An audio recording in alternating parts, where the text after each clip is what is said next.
আজকে আমরা চিড়ের পকোড়া খাবো। তারটা এটা চিড়েটা ধুয়ে দেখো রেখে দিয়েছি। এখানে একটু আলু সিদ্ধ করে নিয়েছি, লঙ্কা কুচি করেছি, এখানে টমেটো কুচি, এখানে একটুখানি গোলমরিচ গুঁড়ো, এটা কাসুরি মেথি, এখানে আদা জিরে পেস্ট করা আছে, যে আদা জিরে পেস্টটা এখানটা একটু দিয়ে দিলাম। এখানে একটু কালো জিরে দিলাম, এর একটু ধনে গুঁড়ো আছে, স্বাদ মতো লবণ, একটু হলুদ গুঁড়ো দিলাম, 1 চামচ লঙ্কা গুঁড়ো দিলাম, দিয়ে এবার এটাকে পেস্ট মাখবো। একটু সুজিও দিচ্ছি।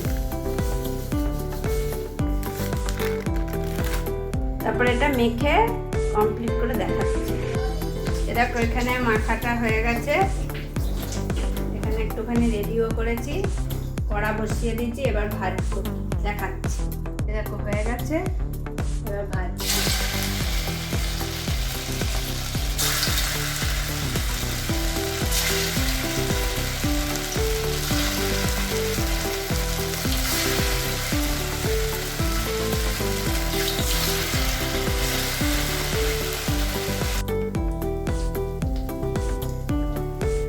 এক পিঠ লাল লাল হয়ে গেছে, আর এক পিঠটা ওরকম ভাবে লাল লাল করে ভেজে নিতে হবে।